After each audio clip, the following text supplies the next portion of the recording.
Olá, amigos do portal Piauí Hoje. Nós estamos mais uma vez gravando o nosso podcast de Piauí Hoje, portal que conecta você ao mundo.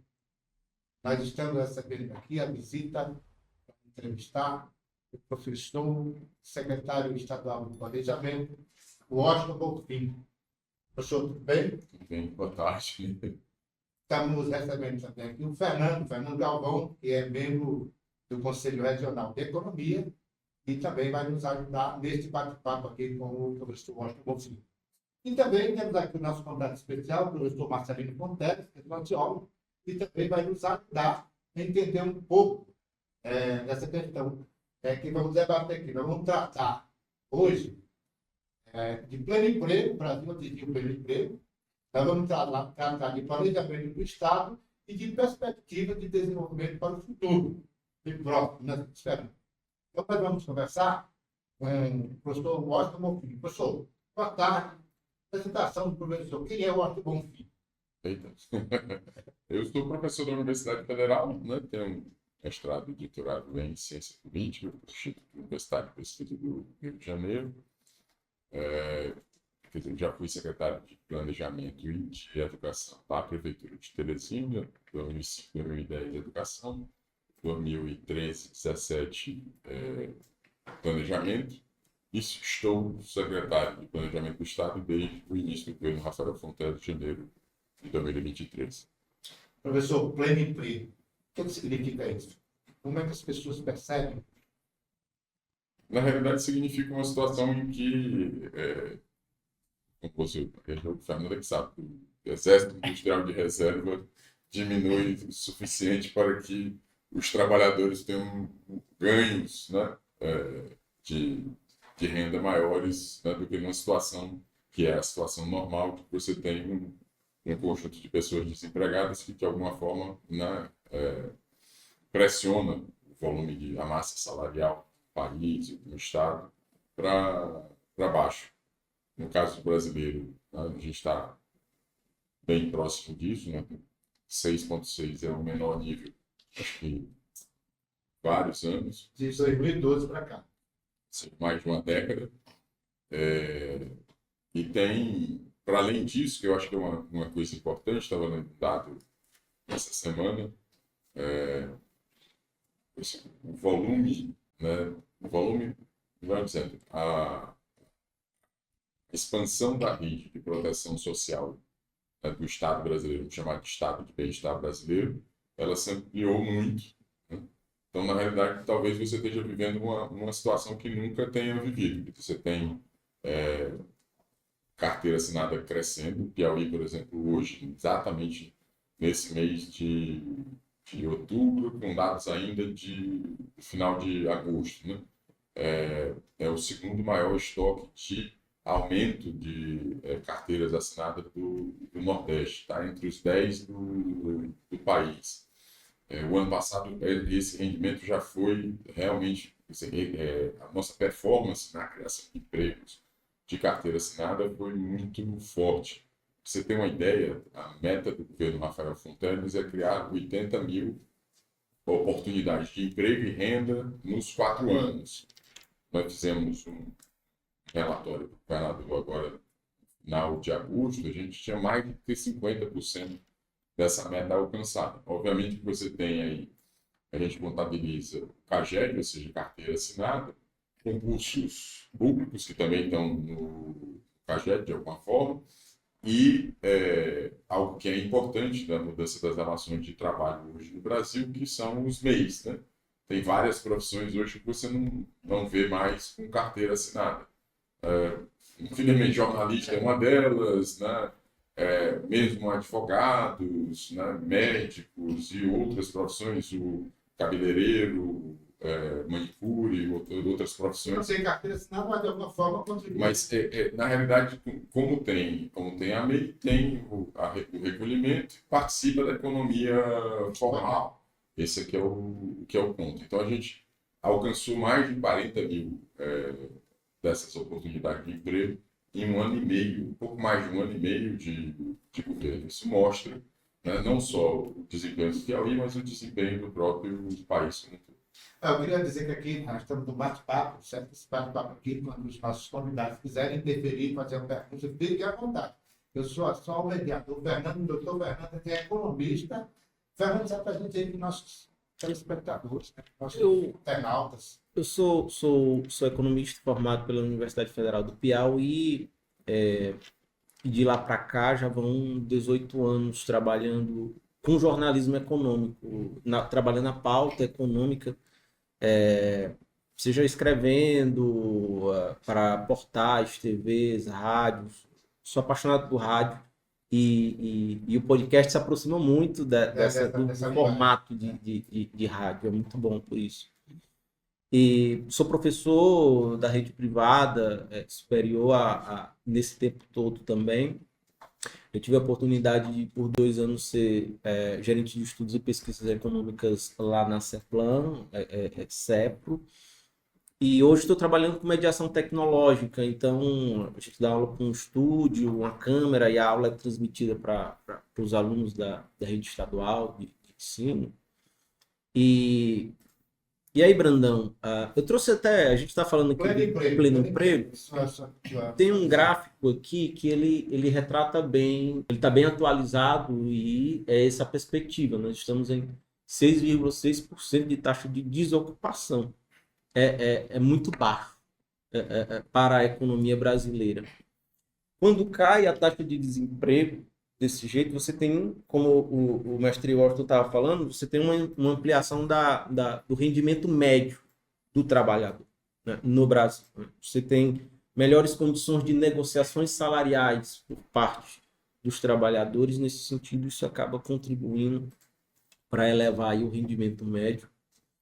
E, Brandão, a gente entrou numa crise grande aqui no Brasil.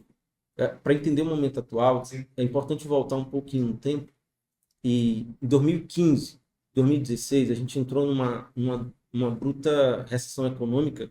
Chegamos a cair, se somarmos os 2 anos, cerca de 7% negativo. E de lá para cá, a gente juntou muita coisa. Houve crise no mercado internacional nos preços das matérias-primas, que é o forte da economia brasileira. A pauta econômica, a pauta exportadora é commodity.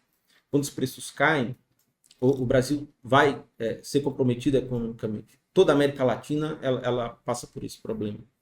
E tivemos o problema político por conta do impeachment da presidente Dilma. A gente vai ter aí um outro somatório, que foi uma política econômica muito contracionista, ainda tomada no primeiro ano de governo da Dilma, cortando brutalmente o gasto público. Quando você soma tudo isso, derruba... Na sequência também, perseguido, né? Sim, e você derruba a taxa de crescimento da economia brasileira, e aí vem os governos Temer, Bolsonaro e Guedes, adotando uma série de medidas econômicas. Eu costumo dizer que se o Brasil entrou em recessão, ele estava tentando reanimar o paciente com parada cardíaca dando choque de lanterna. Medidas econômicas incapazes de fazer a economia brasileira fazer o paciente se mover, reativar. E hoje, a partir de 2023, a gente tem uma política econômica mais calibrada, que ela está usando desfibrilador. E os dados, eles estão mostrando que a economia reage, caindo o desemprego, aumentando a massa salarial. A gente vai ter aí outros efeitos importantes, como o aumento da arrecadação do Estado. Então, eu acho que são elementos aí da economia que ajudam a gente a entender. A visão do Marcelino se apresenta também. Eu sou Marcelino. Eu sou Marcelino Fontela, né? Paguei disciplina com o Washington, fui lá e o Heitor matado na Federal, a gente ainda pagou. Quando a gente pagou cedo, só era com o Benedito, né, também, que já foi um colega. Sociólogo? Então, a sua visão como sociólogo? Sou formado em Ciências Sociais, né? Tenho especialização em Gestão Pública e mestrado na área de Educação. E fui presidente da Fundação CEP e também da Agência de Desenvolvimento Habitacional, ADH. E, além disso, fui um ano e meio, né, coordenador da elaboração dos planos de educação municipal do MEC. Foi uma experiência muito rica. Na realidade, mas aprendi com um monte de gente lá. Com relação a essa questão, né, o tema aqui que o Washington colocou, né, e o Fernando aí complementou, eu às vezes fico pensando como é que nós, numa conjuntura ainda, né, em que tem algum dirigente de alguns órgãos importantes, como o Banco Central, ainda dirigido por um bolsonarista, né, com uma visão totalmente diferente do governo Lula, né, e que mantém uma taxa de juros que eu acho elevada, eu acho que essa taxa de juros poderia ser um pouco mais baixa, né? E a gente sabe que com a taxa de juros mais baixa tende a haver um maior volume de investimento e, portanto, tende a economia a crescer mais, a gerar mais emprego, mas mesmo nessa conjuntura adversa, tendo ainda um Congresso, né, que muitas vezes corta vários projetos do governo Lula para tentar, como desatar o nó, né, da economia, né, embora tenha aprovado alguns projetos estratégicos, né, também tem que se ressaltar. O governo consegue fazer com que a economia retome. Aí eu fico pensando, será que nessas relações externas do Lula, né? Essa ida dele rapidamente retomando a legitimidade, quase que, como dizer assim, o governo brasileiro voltou a ter legitimidade perante o mundo, que ele estava perdendo. Ele resgatou a legitimidade que ele tinha praticamente perdido, era um governo que as pessoas não confiavam, né? Principalmente, né? Embaixadores e presidentes de outros países não tinham um diálogo bom, né, com o governo anterior, né? Além disso, assim, até o Piauí foi beneficiado, você vê como rapidamente, né, teve uma relação do governo do Piauí com agentes, né, investidores de outros países que estão aqui nessa questão agora, né, do hidrogênio verde, das energias renováveis.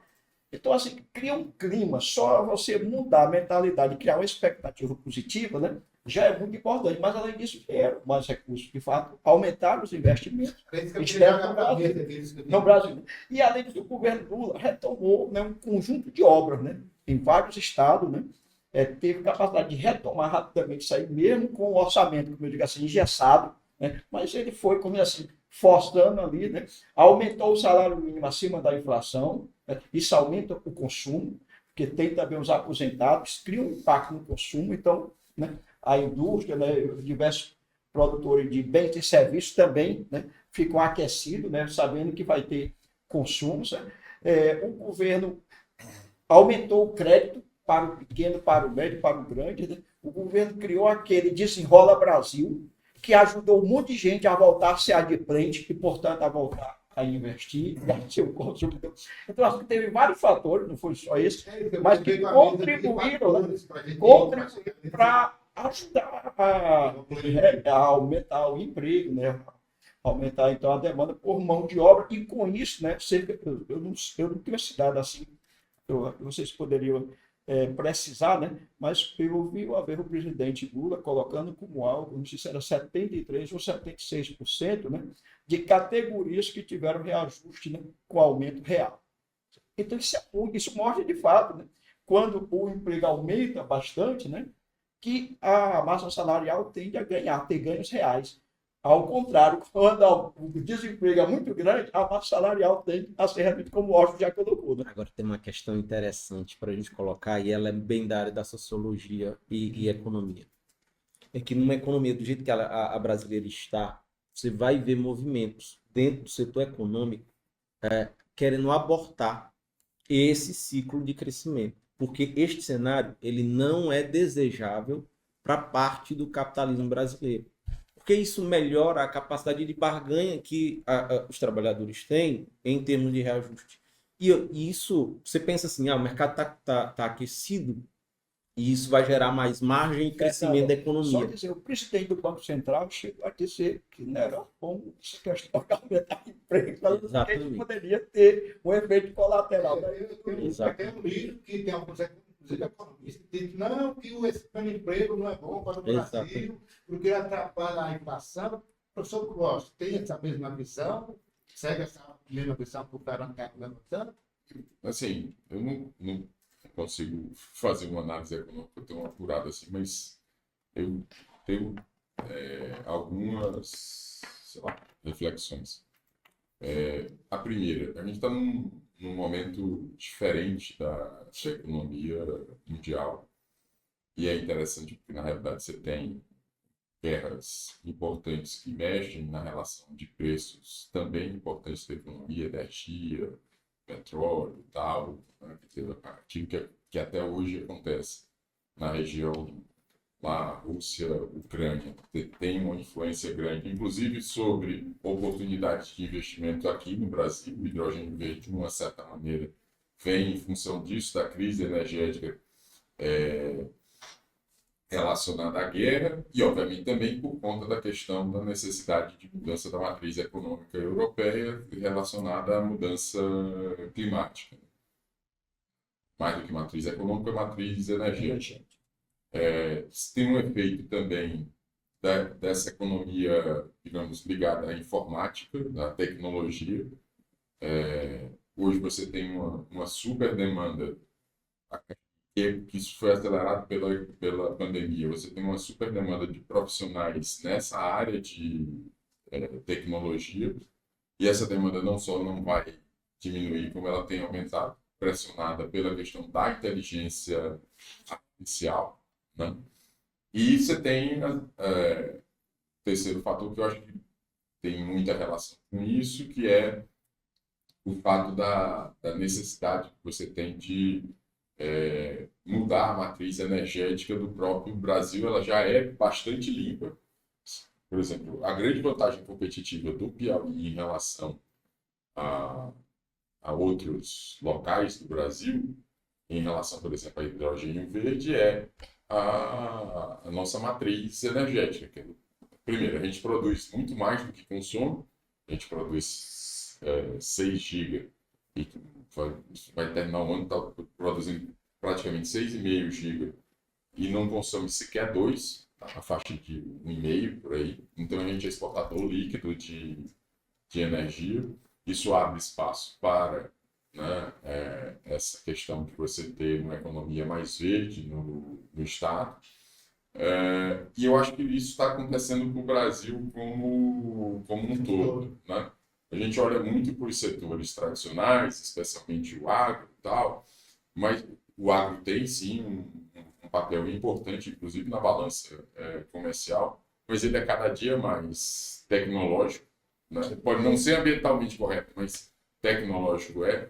Mas a questão do ambientalmente correto hoje ela tem um viés internacional forte, quer dizer, países com os quais a gente mantém relação, só consome dentro de um determinado padrão, né, de produção que mostre a redução da pegada de carbono de cada um desses produtos. Então, por que eu estou fazendo essa história toda? Porque, na realidade, você tem uma economia em plena transição.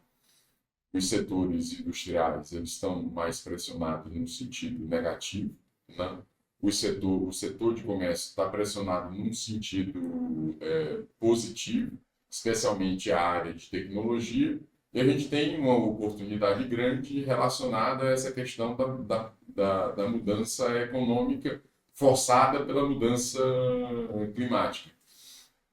Embora se faça muita crítica ao governo Lula em relação a isso, eu acho que de alguma forma a gente está surfando nesses dois fatores. Primeiro, a gente não tem pressões sociais fortes, a rede de proteção, como eu disse no início, está bem estabelecida e garantida, né? Redução da fome, redução da extrema pobreza, né? Recolocação, né, das pessoas no mercado de trabalho. E, por outro lado, vão surgindo oportunidades econômicas que talvez nem estejam relacionadas diretamente à própria política econômica do governo, mas são da ordem do dia do mundo, não é do Brasil, né? Então, só isso eu queria falar também. Estão surgindo, né, dentro disso que o senhor falou, surgindo novas categorias profissionais, né? E quais são essas categorias que já podem perceber, Fernando, sobre o filho? Veja, é interessante, só voltar um pouco aqui num ponto do professor Washington, é assim, essas imposições, inclusive por produtos agro sustentáveis, é uma exigência de mercado. E tem muita gente que diz que tem muita gente que está na esfera produtiva e se diz contra o Estado porque diz que o mercado é quem tem que reger a economia. Por bem, é porque tem gente que se diz que é liberal, mas não aguenta uma rodada de mercado. Entende? E nem hora de investigação. O mercado está exigindo produtos mais economicamente, ambientalmente corretos e o pessoal vai ter que ajustar isso. E é uma demanda de mercado. Isso abre oportunidades, né, de trabalho nesse sentido, né? A produção orgânica, a agroecologia, o manejo mais sustentável do solo e de tudo mais. E muitas atividades vão ser extintas, mas outras vão surgir.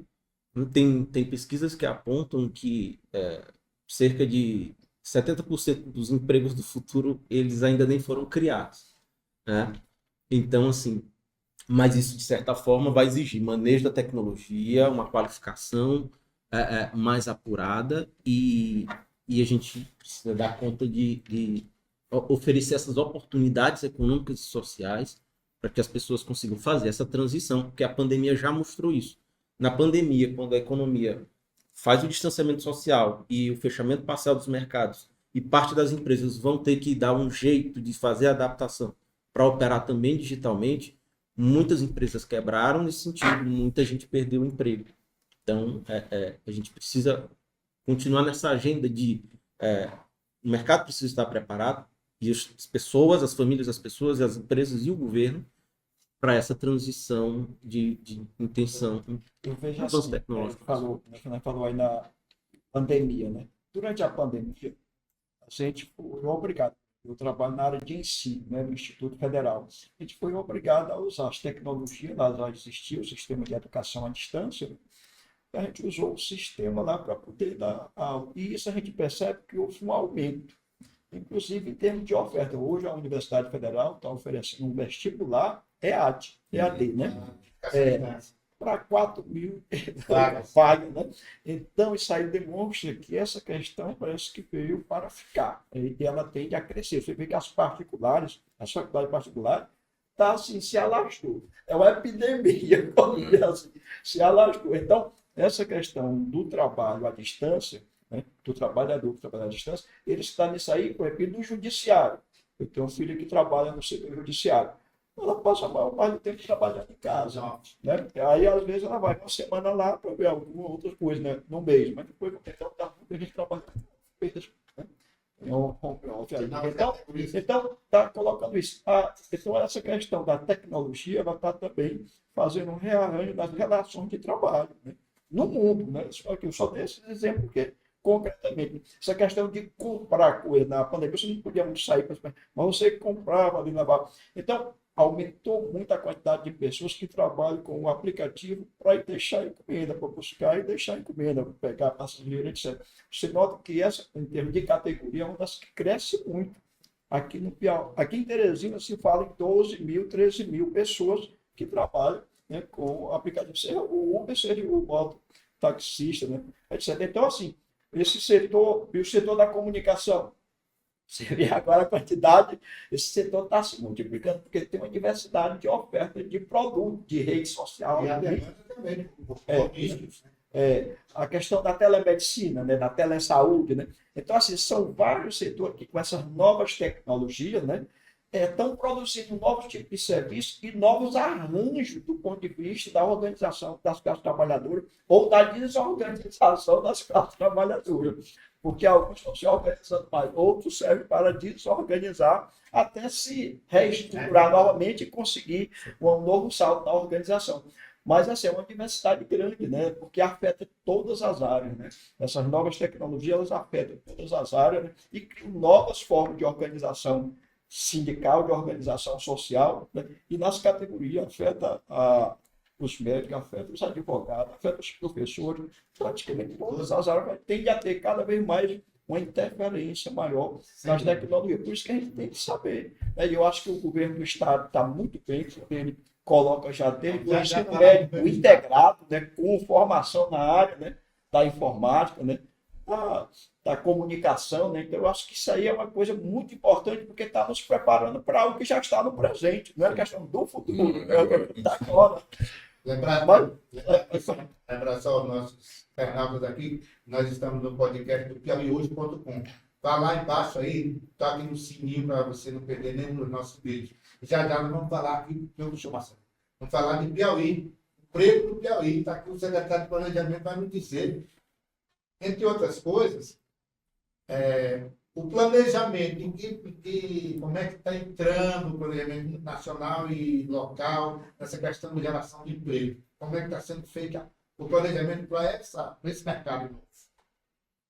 Na realidade, sim, tem vários jeitos de responder, mas tem, eu diria, primeiro, o governo Rafael Fonteles tem uma visão clara, né, do desenvolvimento de longo prazo do Estado. A gente tem alguns desafios importantes, e acho que talvez o maior é essa questão da internacionalização da economia piauiense em relação à questão da mudança climática, a oportunidade verde que a gente tem, que ele chama de nova industrialização a partir das energias renováveis.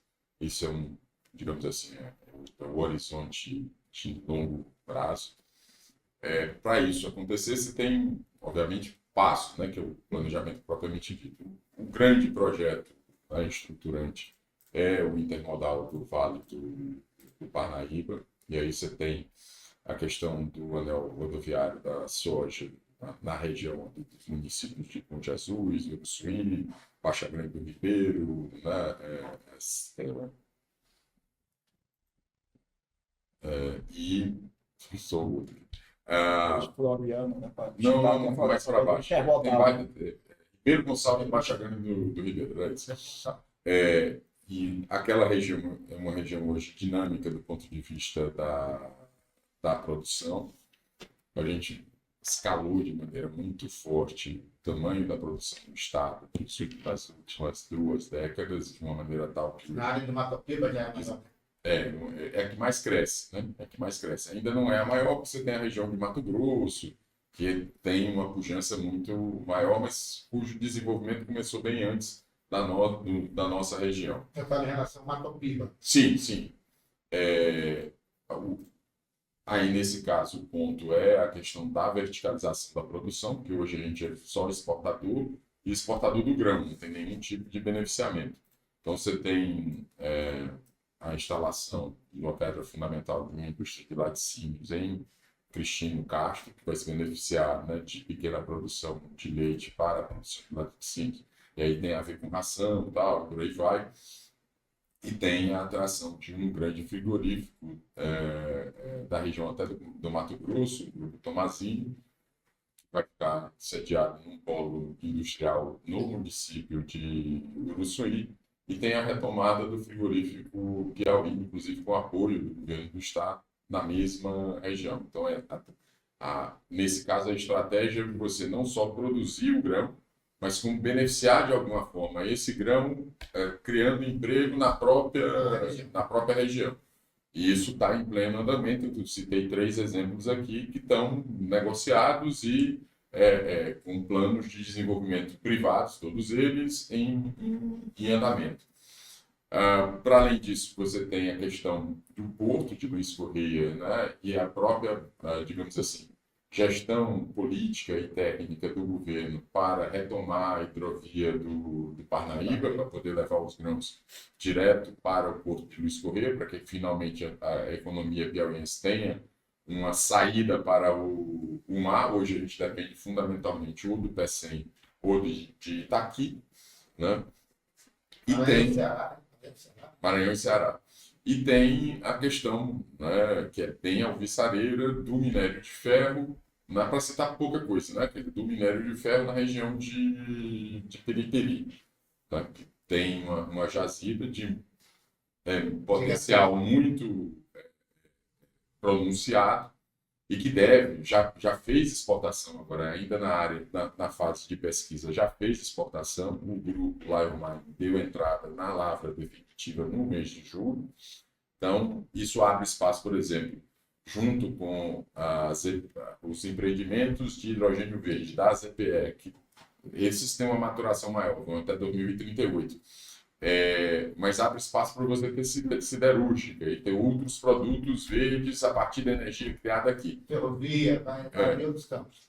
Então, eu estou falando aqui da parte dinâmica, intermodal, soja, verticalização, hidrovia, porto, hidrogênio verde, energias renováveis, mineração, especificamente esse projeto, digamos assim, num grande projeto de integração territorial do Estado.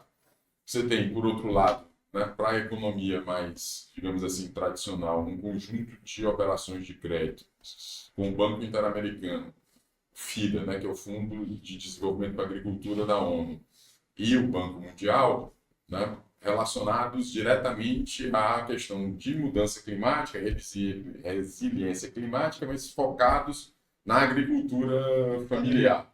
Então, aí você tem cerca de você tem 168 milhões de dólares para serem investidos num prazo de 5 anos. Isso dá praticamente... E já começou aqui, esse projeto de FIDA já está... Já está em andamento. Ele foi assinado no ano passado, as primeiras licitações já ocorreram e você já deve ter início de obra agora já nesse segundo semestre. Então, na realidade, isso do ponto de vista econômico, né? Quer dizer, você consolida as vocações de médio e longo prazo, você assiste, né, e tenta fazer uma mudança de padrão tecnológico da nossa economia mais tradicional e do ponto de vista da economia de serviço, a grande aposta, o Marcelino já chamou a atenção, é a questão do ensino médio integral com profissionalização para todas as escolas do Estado, e aí com profissionalização relacionada às vocações do Estado. Turismo onde é turismo, né? Agro onde é agro, vocação comercial onde é serviço, e essa distribuição, né, do ensino para que você gere uma capacidade de mão de obra muito rapidamente. E o que é mais fundamental, né, é essa ideia de todos os alunos da rede pública do ensino médio estadual terem contato com tecnologia, seja a disciplina de inteligência artificial, seja marketing digital, né, para que eles possam, né, ainda muito ali jovens, terem uma oportunidade de acessar esse mercado de trabalho, o mercado que gera renda de uma maneira mais rápida. O resumo da ópera é que a gente tem acelerado, como eu falei anteriormente, a criação de empregos no Estado. A gente está muito acima da meta, né? Se você fosse dividir a meta de maneira... 80 mil empregos. São 80 mil, isso está registrado, 80 mil. Nós estamos ali em torno dos 44. Antes de completar os 2 anos de gestão. Então, parênteses aí. O governador disse que anota lá, cada meta que tem lá no plano, para saber se vai tirar 10, 9, 9,5, não quer nada mais disso. O emprego. Parece aí tá do tempo do Tomarinho. Pô, nota. A minha da professora, né, professor? Fernando, economia do Piauí. Está no rumo certo, o professor Everton Bonfim deu a aula para a gente. Nesse mesmo governo está com um trem andando na trilho legal, tudo certo? É interessante, tem um artigo de um colega economista, o Márcio Braz, ele vai comparar as economias de alguns estados do Nordeste, ele compara Maranhão, Ceará, Bahia e Piauí. E é muito curioso. Se a gente olhar os modelos do Maranhão e da Bahia, foram muito influenciados desde o período da ditadura, chegando ao período democrático, com 2 figuras políticas de grande expressão, como Sarney e o Antônio Carlos Magalhães, e essas figuras conseguiram atrair investimentos muito pesados em infraestrutura para esses estados. E isso foi importante do ponto de vista da economia, né? Por exemplo, a consolidação de um porto de Itaqui já no Maranhão, o polo petroquímico é a infraestrutura necessária lá na Bahia, né? Ele vai falar que o Ceará foi um desgaste da classe política quando um grupo de empresários se organiza e consegue conquistar a figura do Tasso Gereissati. E esse pessoal começa a fazer uma série de reformas políticas, econômicas, institucionais, e que de fato tornam o Ceará um grande polo atrativo de investimentos e dá uma consolidada importante nesse sentido, né? Lá no artigo ele vai destacar que ao longo do tempo o Piauí não contou com uma figura política de grande expressão desde o período da ditadura para cá. Há quem diga inclusive que o Dirceu Arco Verde era figura, mas que morreu muito prematuramente. Eu lembro que eu li em algum lugar sobre quando foi criada a Sudene, né? Que levaram, os governadores levaram lá para a Sudene as suas propostas. O Piauí levou, foi pedir para a Sudene, quando pediram petroquímica, siderúrgica, ferrovia, hidrovia, o Piauí pediu para infarpado esse processo. Bem, Essa... conta a história. Mas onde tem fumaça, tem fogo. Tem Porque no final das contas é um pouco de traço cultural, né? Não, mas só seu parente, o Roberto John estava aqui, né? No estudo dele de doutorado, ele diz que conseguiu pegar algumas atas do Congresso, que na década de 30 tinha representante do Piauí que colocou para o presidente da época, Getúlio Vargas, que não era importante trazer indústria para o Piauí, não era importante industrializar o Piauí, preferia outras coisas para manter, era quase como que manter como está, porque aí a gente se garante, né? Então isso assim foi muito ruim, muito negativo para o Estado. Então está na tese. E aí quando você pergunta sobre a economia do Piauí, eu penso que nós estamos no momento do choque de desfibrilador aqui para a economia do Piauí, né? Uma visão de investimento e é muito interessante, porque o Estado ele está calibrado para isso. Porque você tem um planejamento territorializado que ele vai fazer esse levantamento, a identificação, levantamento das potencialidades, das vocações dos diferentes territórios. Isso já dá uma orientada boa do ponto de vista de política pública, econômica e social, de como se intervir. E agora a gente vai ter, a gente já tem mapeado a área de turismo como foco de atração de investimento, a área de infraestrutura, que é base, turismo, mineração, e a gente vai ter também as energias renováveis e agronegócio. Então, essas áreas mapeadas, essas macro-áreas, elas estão preparadas assim, para receber investimentos, e aí a gente está vendo essa mudança de cultura, né? Essa mudança de atitude, no sentido de que a gente consiga acelerar, e o Santander fez um estudo recente, mestre Washington e Marcelino, que estava apontando para um bom crescimento da economia piauiense para o ano de 2024. O Piauí já vem há mais ou menos 20 anos crescendo mais do que a média do Nordeste e do Brasil, e percebo que o potencial, a rampa de crescimento da economia brasileira, piauiense, ela tem uma atração para crescer a taxas até maiores a partir de agora. Deixa o Fernando estar falando. Colocação assim. Eu me preocupo muito, e acho assim, que esse que o Washington terminou, você complementou, Fernando, é muito importante. Mas o Piauí tem alguns gargalos. E eu não vejo um volume de recursos suficiente para resolver esses gargalos. Eu acho que os valores, não tenho nenhuma dúvida que os valores que estão sendo investidos na agricultura familiar são bem superiores do que o do próprio governo Wellington Dias, que procurou investimento, procurou pedir empréstimo também, né, até a bancos, né, internacionais, etc. Mas nós vamos engatear, nós não vamos mudar a qualidade de vida e a renda do nosso povo dessa forma.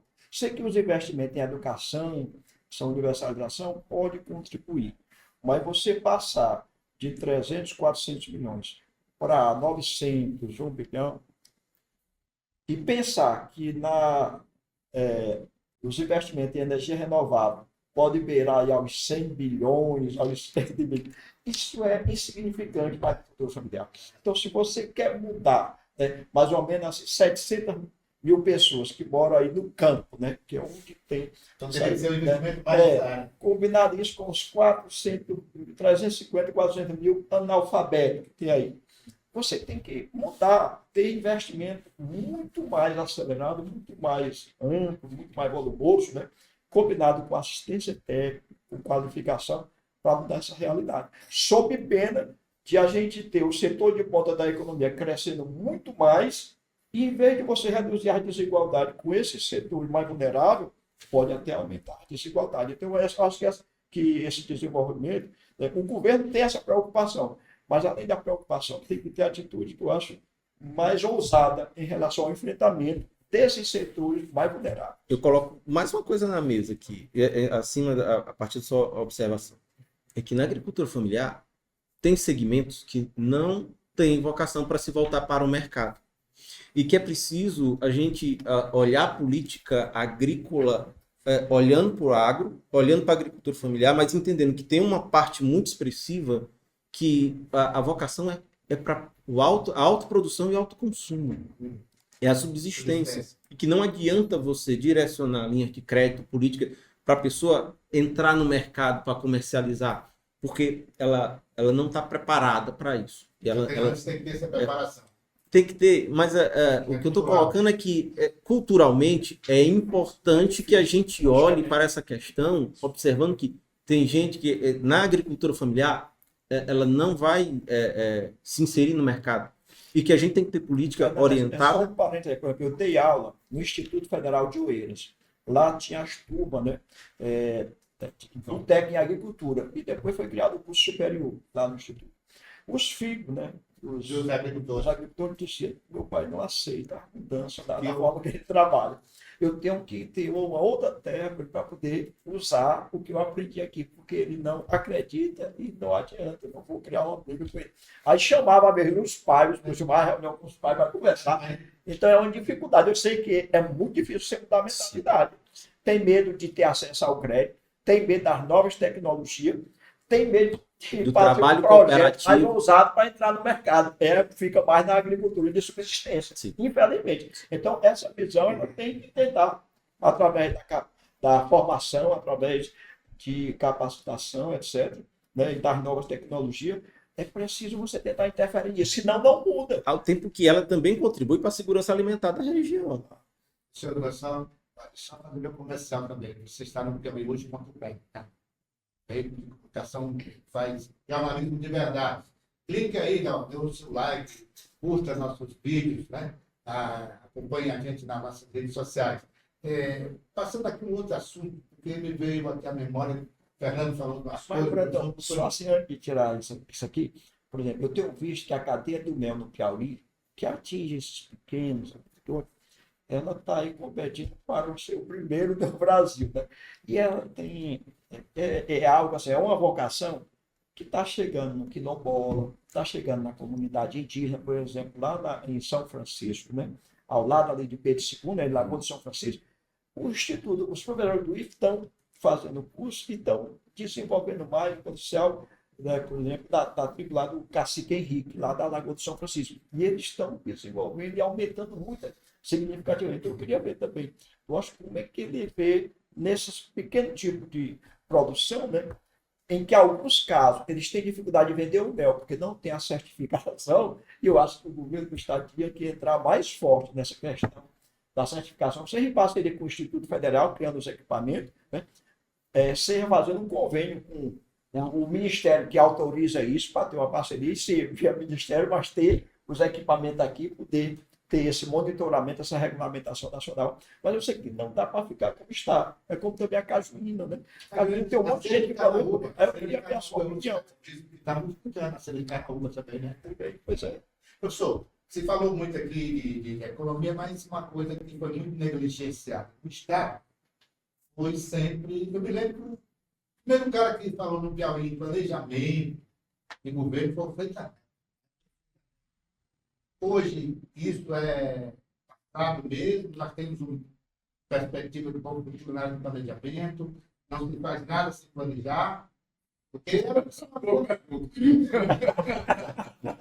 ele sentia que tudo era feito sem planejamento, né? Improvisada, machismo, né? Se faz sem planejar, não tem como, né? Assim, primeiro, não é a característica do governador, né? Ele é muito obsessivo, vou dizer, a palavra é forte, mas basicamente é verdade. É obsessivo em relação... Exato. E a gente tem feito um esforço, né, de montou um sistema de monitoramento das metas do governo, são 178, nós estamos no terceiro ciclo de monitoramento dessas metas, ele foi inaugurado no final do ano passado, nós fizemos basicamente quadrimestral, e aí nós vamos fazer o terceiro agora, né? E, assim, ele lidera pessoalmente essa tarefa, e quando o chefe né, sinaliza, gasta o tempo dele Querendo. numa determinada tarefa, ele, né, bota para baixo, no sentido, né, de sei lá, fazer com que se dissemine aquela cultura, porque, né, todo mundo entende que é a direção a ser seguida. Então, a gente andou bastante nisso e a gente está chamando agora de monitoramento 2.0 para chegar em índices propriamente ditos. Antes a gente estava, meta fortalecer, meta ampliar, meta, né, eram metas mais gerais. E agora a gente já está conseguindo trazer para números. Não conseguimos fazer isso, então nós temos que aumentar em 10% ou em 5%. Nós vamos ter um evento que acho que mais do que qualquer outra coisa tende a explicitar essa ideia de planejamento. A gente está preparando, está organizando Ou seja, está verificando. tudo, que é o que a gente chama Prepara Prefeitos. É um evento em parceria com o governo federal, que vai acontecer nos dias 21 e 22 de novembro, com todos os prefeitos que serão eleitos agora no dia 6 de outubro. A ideia básica é fazer pactos com os municípios, né? Pactos na área de saúde, de segurança, educação, saúde, a redução de acidentes, que é uma das nossas maiores pragas, né? Tanto debilita, né, quanto mata, né? Meio ambiente, resíduos sólidos e defesa civil, primeira infância, e acho que falei segurança pública, então são 7. Desculpa, gestão e tecnologia, são 7. Segurança pública está aqui com redução de acidentes. O que são esses pactos? Na realidade, a gente está olhando para os principais índices de cada uma dessas áreas, os índices que são críticos, que são índices estaduais e que eles só podem ser melhorados com a ajuda do município. Ou seja, não são índices Vou citar um exemplo claro, alfabetização. Para melhorar a alfabetização de criança, tem que ser com o município, porque o município é que tem a responsabilidade constitucional de alfabetizar a criança. A escola de ensino fundamental né, ali na primeira fase, hoje é basicamente universal, dos municípios. Então, a ideia é justamente fazer com que essa perspectiva de planejamento ela saia da metrificação exclusiva dentro, né, ou seja, no âmbito do governo estadual e tenha, né, construção a partir da relação do governo do estado com os municípios. O pessoal da área de educação fala do pacto de colaboração, do regime, regime de colaboração. A gente quer estabelecer um regime de colaboração baseado em metas, né, para Estado e municípios, de uma maneira que a gente consiga avançar nesses índices de modo mais rápido. Desculpa, só para fechar, digamos assim, para mim, a evidência clara de que essa questão do planejamento, ela hoje está, digamos assim, se não consolidada, ela é bastante forte no âmbito da gestão do governo estadual. Só para ilustrar, um exemplo, né? A minha esposa ela trabalha no Pacto pela Criança, né? E agora mesmo teve um curso, né, da Fundação Getúlio Vargas, né, que vai ter um curso já no início do próximo ano, né, para também com o pessoal dos municípios, né, para tentar ter uma gestão melhor em relação à infância, né? Isso aí. Então, é muito importante que o Estado tenha essa preocupação. A questão da formação, da capacitação dos gestores municipais, porque a gente tem que pensar no Estado como todo e que ele possa cada vez se integrar mais a gestão municipal com a gestão estadual, para que o resultado seja melhor para o povo piauiense, que é o que nos interessa. Né? É uma transferência de tecnologia de planejamento. Né? Quando o Estado adota o planejamento territorializado, não é simples você implementar nas regionais a lógica do planejamento, porque aquilo é novo. Então, é a coisa cultural, né? Que ela precisa ser. Agora, não, e trabalhar de forma, como eu digo assim, agora que faz intersetorial, né? No campo do conhecimento, eu chamaria interdisciplinar, né? Exato. E no Exato. campo, né, da gestão, né, intersetorial. É difícil porque cada um fica no seu quadrado, na sua ilha de poder, sabe? Então, isso que está sendo feito, eu acho que busca romper um pouco, né, com essa cristalização. E eu acho que com isso é um aprendizado que melhora muito a gestão, tende a melhorar a gestão.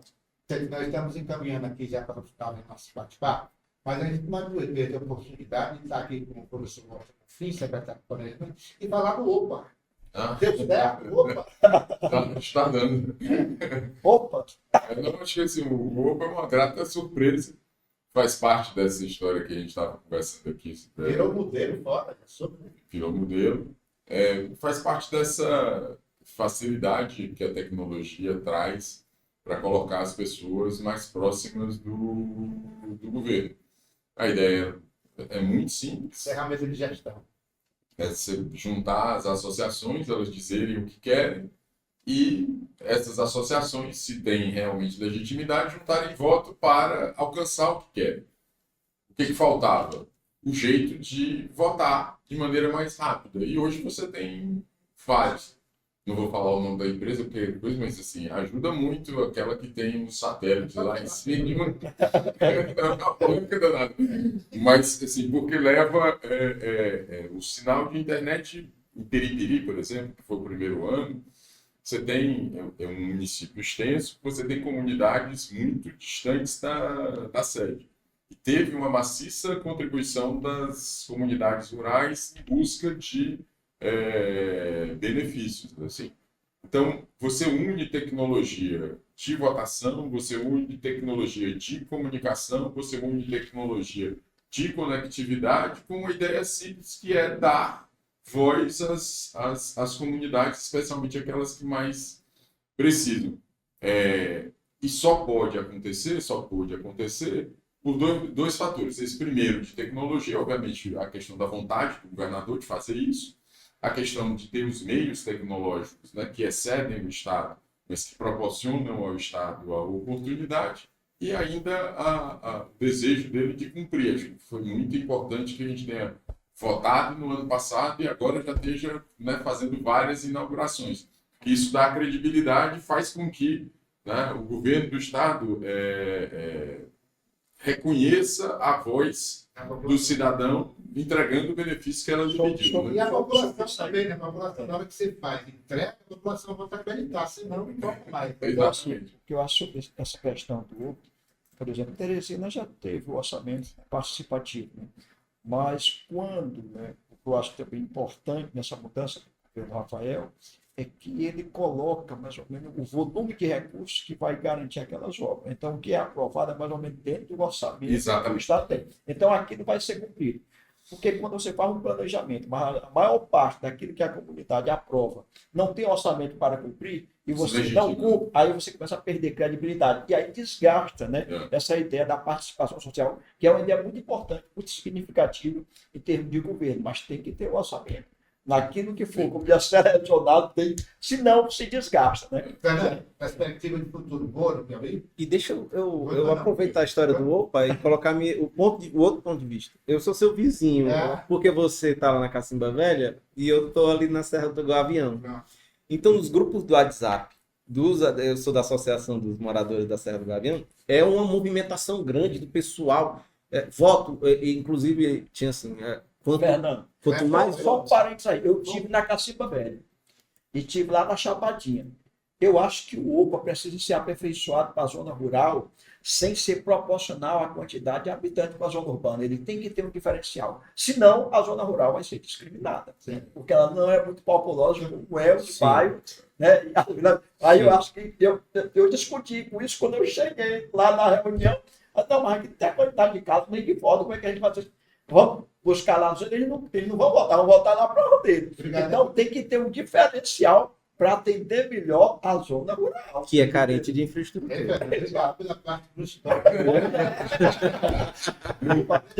Pode falar a verdade. Não, mas é isso. Você vê no grupo o pessoal se mobilizando. Quem arranjar mais tantos votos para votar na obra da Serra do Gavião, a gente, não é? Então na Serra do Gavião também teve. Então, muito interessante. Nós ficamos sem a obra, porque a obra lá era asfaltamento de uma estrada. A estrada nova, que inclusive já tem promessa que ela vai ser feita, independente do. Não tem problema. Faltou 75 votos para ser aprovado. Lá e aí faltou 75 votos para a obra. Mas de qualquer forma, é uma coisa. Sim, mobiliza as pessoas e Quando você garante que todo ano tem, você consegue fazer, a própria comunidade aprende a manejar. Lembrei uma obra essa semana que foram 3 associações, era uma praça, ela serve a 3 comunidades ali na zona norte, na região do Mucambi. As 3 associações se reuniram e escolheram uma para pedir a obra, ganharam o voto dela. Pronto, acabou. Eu sou contra. O nosso prefeito disse que vai dobrar com o vossa Olha, vai melhorar. Gente, eu queria começar as considerações finais de vocês aí. Muito obrigado, mas Marcelino, começar aqui voltando, Luiz. Eu que agradeço a oportunidade, achei muito bom a gente dialogar aqui, também se atualizar com pessoas que são referências aqui, né? E está aqui no seu programa, de parabenizar pelo texto aqui, acho que também foi uma iniciativa ousada, gerando emprego e renda aqui nesse seu podcast. Eu acho que isso é muito importante. Você tem, e é um canal hoje, né, bem conhecido, certo? E eu espero que você alcance aí 1 milhão, 2 milhões de pessoas. A ideia E então eu fico assim, muito satisfeito, certo? Acredito muito no planejamento agora do Estado do Piauí. Acho que o governo, mudando o presidente do Banco Central, fazendo um pacto melhor com o Congresso.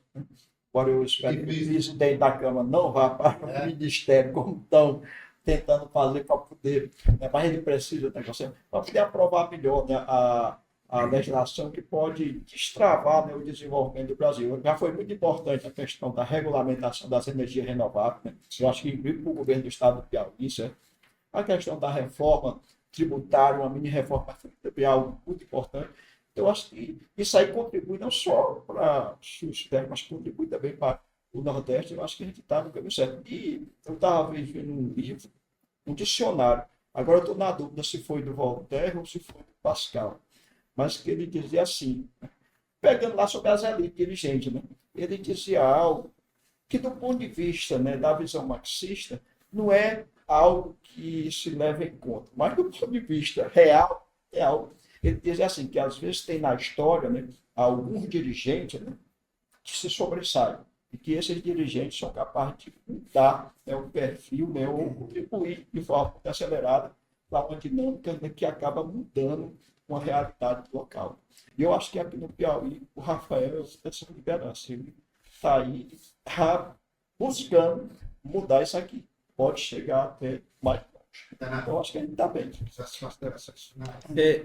Eu penso que na economia tá muito claro. Você vê queda na taxa de desocupação, crescimento da economia, o aumento, mesmo com juro alto, o aumento do investimento do investimento privado aumentou, está maior do que o gasto público. A gente conseguiu recuperar o consumo das famílias. Então, o que eu estou achando é que está na hora de a gente pegar essa meta fiscal, essa meta de inflação de 3 e voltar para 4,5, porque ela é uma meta mais adequada, permite que a economia respire e que a gente ganhe mais espaço para aumentar a rampa de crescimento da economia brasileira. Isso vai acabar transbordando para os estados e para o Piauí, que está no planejamento calibrado, né, para receber investimento e para expandir sua atividade econômica, que a gente consiga fazer isso reduzindo as desigualdades que você colocou, que é tão importante. As coisas elas têm que estar em conjunto. E muito importante para isso é a saída do Campos Neto do Banco Central, que é um corpo estranho dentro do sistema. Essa autonomia do Banco Central foi muito danosa para a economia brasileira, e uma negociação com a Câmara dos Deputados, esses 2 elementos vão ser muito importantes para os 2 últimos anos de mandato do governo que aí está. Professor Austin. Eu acho que, assim, primeiro eu vou agradecer pela oportunidade, parabenizar também. Eu acho que a gente tem avançado bastante, mas tem alguns desafios grandes. O primeiro é um desafio interno ao Estado, que é um desafio de governança. O governador Rafael Fontes Teles, ele tem um jeito de trabalhar que ele coloca as coisas sempre no limite. E aí você precisa correr para se adaptar. E esse desafio de governança hoje ele é um desafio importante. O outro é governança interna, né? Para além da questão do planejamento, transversalidade, os órgãos estarem conversando mais e resolvendo problemas, isso é uma necessidade, dado o ritmo que o governador impõe. Ainda tem gente que fala se adequar a isso, né? Não é nem isso, acho que é muito pouco tempo para percolar todos os objetivos em todas as secretarias ao mesmo tempo. Então, é natural que você tenha algum tipo de diferença de... Mas não é resistência.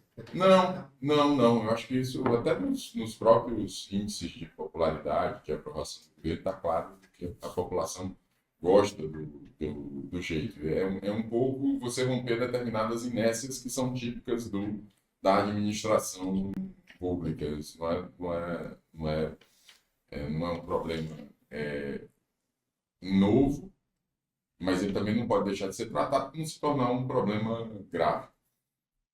A outra questão importante é o fato que nós precisamos aproveitar rapidamente essas janelas de oportunidade. Eu vou só citar um fato, né? Nessa questão do hidrogênio verde, Piauí saiu na frente, mas o Ceará já vinha discutindo isso já há algum tempo. Aí hoje tem Bahia, tem Sergipe, tem Rio Grande do Norte falando a mesma coisa. Então, às vezes você, num processo competitivo, você desperta alguma coisa e o outro chega lá e passa. Então, isso é uma coisa que a gente precisa ter noção. E isso passa muito pela história do Porto, porque a grande vantagem desses outros estados em relação a nós é terem já uma infraestrutura portuária consolidada, enquanto a gente está fazendo nascer a nossa. Então, esse também é um desafio, olhar para a região. A gente tem muitas similaridades e muitas complementaridades com a economia nordestina, mas nós temos hoje, eventualmente, algumas discussões. Por exemplo, ter o porto de Luiz Correia significa repensar estrategicamente no Nordeste, Itaqui, Pecém, Suape e tal, né? Nós precisamos ter a nossa janela comum. E ninguém vai dar de graça, vamos conversar, claro. Né? Então, esse é um desafio importante. E eu acho que, para isso, precisam os setores mais dinâmicos da economia, os setores que formam a opinião, estarem conscientes disso.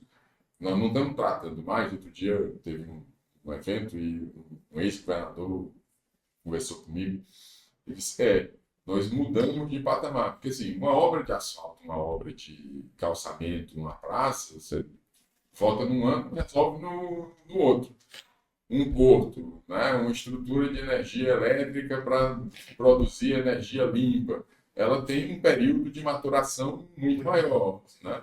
Planejamento, 4, 5, e que perpassam governos. E o governador Rafael Fontes sempre diz isso, né? Que o planejamento é realmente de longo prazo. Quando a gente para pensar o hub de hidrogênio verde, a meta é 2038, nós estamos em 2024. Política de Estado, né? Política de governo. Exatamente. E aí eu acho que tem, onde eu queria chegar, um papel de órgãos de comunicação como o seu para darem esses toques, né?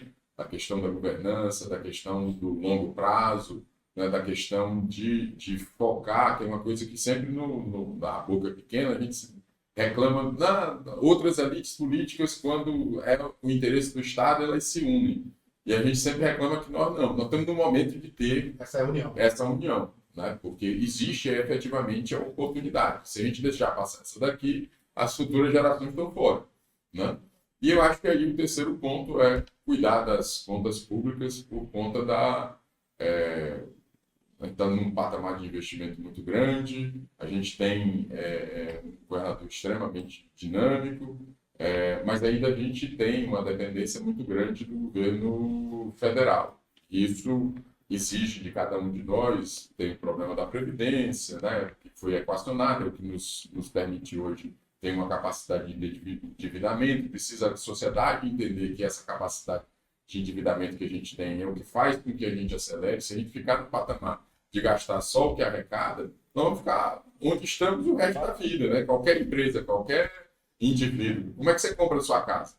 Né? Ou você passa anos juntando, ou você compra, você vai a um banco, faz um empréstimo e, né, vai pagando o que você espera melhorar de vida ao longo daquele período. Então, tem certas discussões que eu acho que você, Brandão, e o portal podem abraçar, que são muito importantes para essa virada de chave da economia e da sociedade piauiense, com o mote do governador de não deixar ninguém para trás. Certo, muito obrigado. E agradecer ao professor Rocha Coutinho, ao Fernando Galvão, ao professor Marcelino Fonteles. Nós vamos voltar aqui sempre para discutir os assuntos de interesse do Piauí e do Brasil. Tem um clique aí, ajuda a gente a crescer, como diz aqui o professor Marcelino Fonteles. Grande abraço.